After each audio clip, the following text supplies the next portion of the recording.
네, 퀀트 분석으로 증시 흐름과 유망주까지 알아보는 시간입니다. 유진투자증권 글로벌 매크로팀 안지선 연구원 자리하셨습니다. 안녕하세요. 안녕하세요. 네, FOMC 결과부터 이야기를 한번 나눠보죠. 파월 달래기에 시장이 안도하는 모습입니다. 미국이 사상 최고치를 계속 경신을 하고 있고 우리 시장도 그래도 빨간불을 켜내고 있는데요. 어떤 점에 주목을 하셨나요?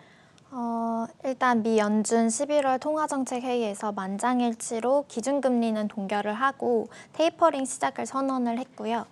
이번 회의에서 주목할 포인트는 세 가지였는데 테이퍼링 속도, 그리고 물가 상승에 대한 연준의 태도, 그리고 기준금리 인상 시기였습니다. 미 연준은 11월 말부터 매월 국채 매입과 MBS를 축소를 하기로 결정을 했고 내년 중순에 테이퍼링을 마무리할 것으로 예상되고 있습니다. 내년에 미국 경제가 회복하는 모습을 지속한다면 테이퍼링 속도가 더 빨라질 가능성도 제시를 했고요. 또한 이번 FOMC에서 물가에 대한 연준의 태도 변화가 엿보였는데요. 공급 부족 현상이 지속되고 물가에 대한 불확실성이 키운 것을 반영한 문구 수정이었고 연준은 물가 수준이 내년 2, 3분기 중 지금보다 낮아질 것으로 전망하고 있었습니다. 물가 상승률이 예상보다는 높지만 아직까지는 일시적이라고 판단하기 때문에 지켜보자는 입장이 있었습니다. 연준 파월 의장은 금리 인상에 대해 집중적으로 질문을 받았는데요. 파월 의장은 먼저 완전 고용에 도달해야 하고 그리고 내년 중반까지 인내심을 가질 수 있다며 질문을 좀 잘 피해가는 모습을 보였습니다. 금리 인상 속도는 역시 고용시장의 회복 속도에 달려 있다고 이제 판단이 되고 있고요. 알려진 이벤트였기 때문에 좀 시장에 부정적이지 않았습니다. 미국 주가는 또 사상 최고치를 경신했고요. 어제 미국에서 가상화폐 업체들과 테슬라도 올랐지만 ISM 서비스 지수가 예상치를 크게 상회하면서 소매업체나 항공, 은행 등 리오프닝 및 가치 경기 민감주들의 주가가 좀 강하게 올라오는 모습을 보였습니다. 요즘 금리 상승세가 좀 심상치 않은데요. 장단기 금리차도 좀 축소되고 있는 모습을 보이고 있습니다. 연준 입장에서도 인플레이션을 지켜만 볼 수는 없는 상황에 처해 있습니다.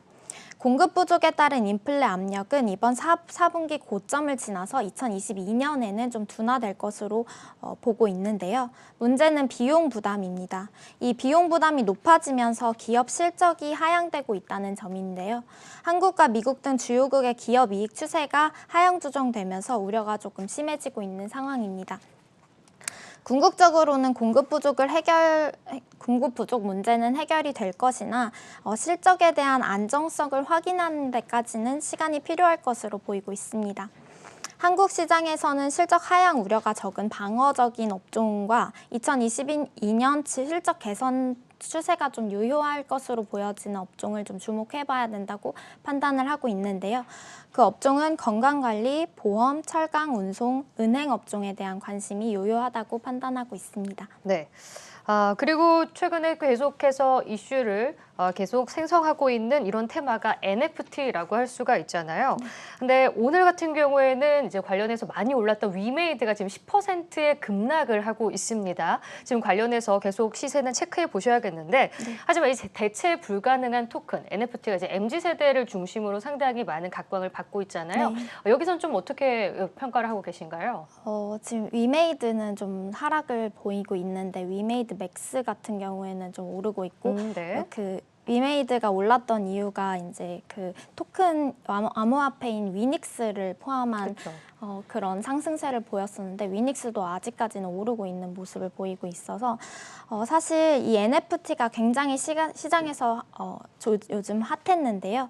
2021년은 MZ세대 전체 구성원이 만 20세 이상이 되는 첫 해입니다.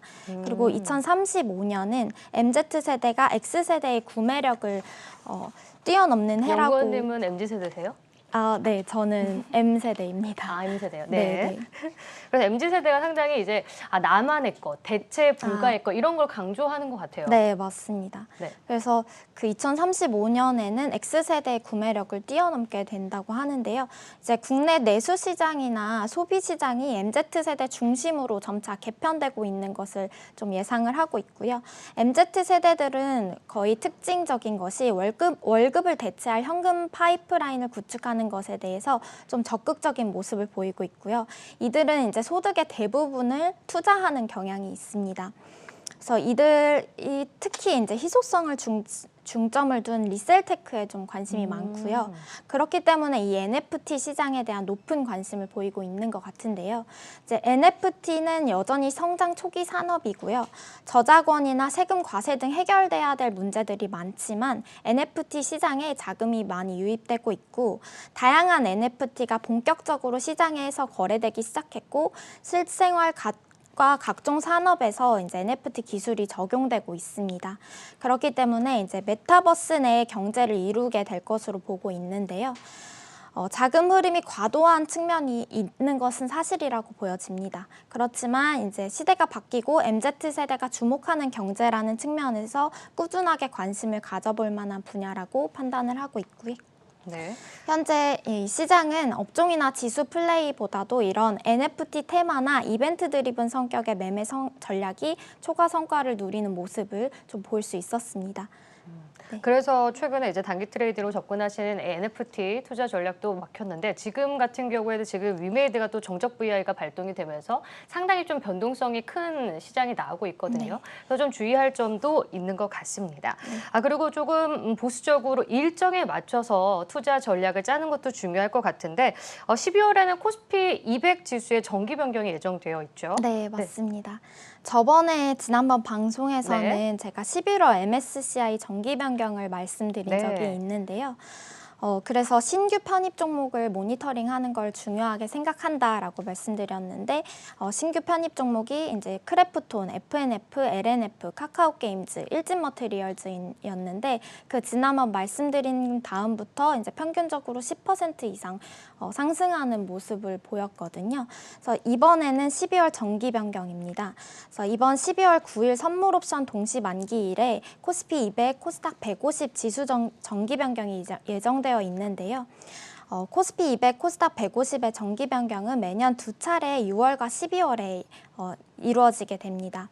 5월부터 10월 말까지 시가총액 기준으로 통상 교체 종목 발표는 11월 말에 이루어집니다. 올해 12월 정기 변경에서 코스피 200에 편입될 가능성이 높은 종목은 SL, 메리츠 금융지주, 명신산업, 그리고 PI 첨단소재 4종목이고요. 이외에 최근 상장한 현대중공업이랑 카카오페이도 살펴봐야 하는데요. 코스피 신규 상장 종목은 상장일로부터 15거래일 동안 평균 시가총액이 코스피 50위 이내이면 특례 편입 대상이 됩니다. 이번 9월 17일 날 상장한 현대중공업의 경우에는 9조 원 이상이고 11월 3일 상장한 카카오페이 같은 경우에도 12조 원 정도를 상회하고 있어서 이번에 특례 편입 대상에 포함될 것 같고 이제 코스피 200에 편입될 것으로 예상을 하고 있습니다. 네. 그렇다면 이 정기 변경 관련 종목들의 매매 전략은 어떻게 짜봐야 될까요? 네, 관련 매매 전략으로는요. 예상되는 신규 편입 종목을 매수를 하거나 제외 예상되는 종목을 매도하는 전략이 있는데요. 이제 이번 정기 변경 같은 경우에는 코스피 200의 경우에만 신규 편입 예상 종목을 매수를 했을 때 좀 상승 여력이 조금 있어 보인다고 이제 판단을 하고 있습니다. 코스피 200 신규 편입 종목은 2020년 이후 3번의 정기 변경에서 만기 4달 전부터 정기 변경일까지 평균적으로 플러스 40.4% 코스피 200 대비 초과 수익을 기록을 했는데요. 이번 12월 코스피 200 신규 편입이 예상되는 종목들의 8월 초부터 지난 주말까지 초과 수익률은 12% 정도로 이제 과거랑 비교하면 추가 상승 여력이 있을 것이라고 판단을 하고 있고요. 신규 편입 예상 종목 중에서도 특히 이제 명신산업이나 PI 첨단 소재 같은 경우에는 8월 초부터 지난 주말까지 각각 지수 대비 마이너스 12.5%, 플러스 4.3%의 부진한 수익률을 기록을 하고 있었습니다. 그렇기 때문에 이런 명신산업이나 PI 첨단 소재 같은 경우도 12월 정기 변경 이벤트의 영향으로 기관 및 외국인 수급이 개선이 될 경우에 상승 여력이 굉장히 큰 종목이라고 판단을 하고 있습니다. 네.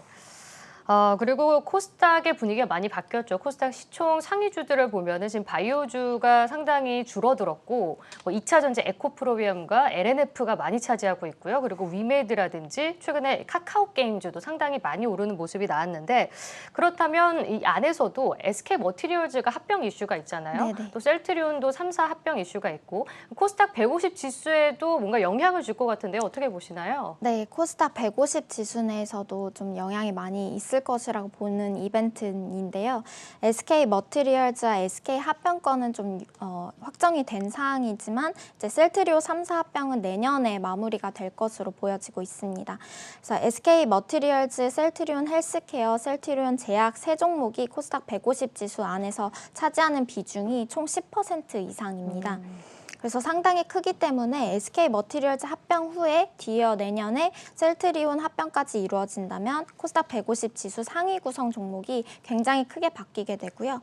이에 따라 에코프로비엠, HLB, LNF 등의 지수 비중이 크게 증가할 것으로 예상이 되고 있습니다. 그래서 해당 이벤트와 관련된 종목들도 지속적으로 모니터링할 필요가 있다고 판단을 하고 있습니다.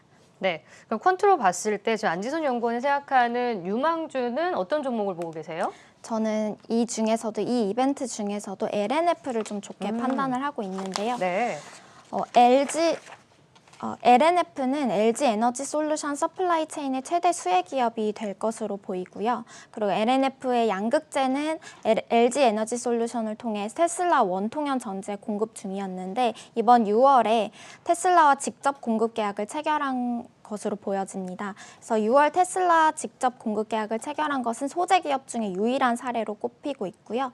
또한 후발주자로서 상위 기업들과의 격차를 빠른 속도로 해소를 하고 있고 고객사도 점차 다변화되고 유럽까지 이제 확대될 계획을 가지고 있어서 경쟁력이 충분하고 이제 주가 상승 여력이 좀 더 있다고 보여지고 있습니다. 네, 알겠습니다. 지금까지 퀀트로 본 증시 유진투자증권 글로벌 매크로팀 안지선 연구원과 이야기 나눠봤습니다. 고맙습니다. 감사합니다.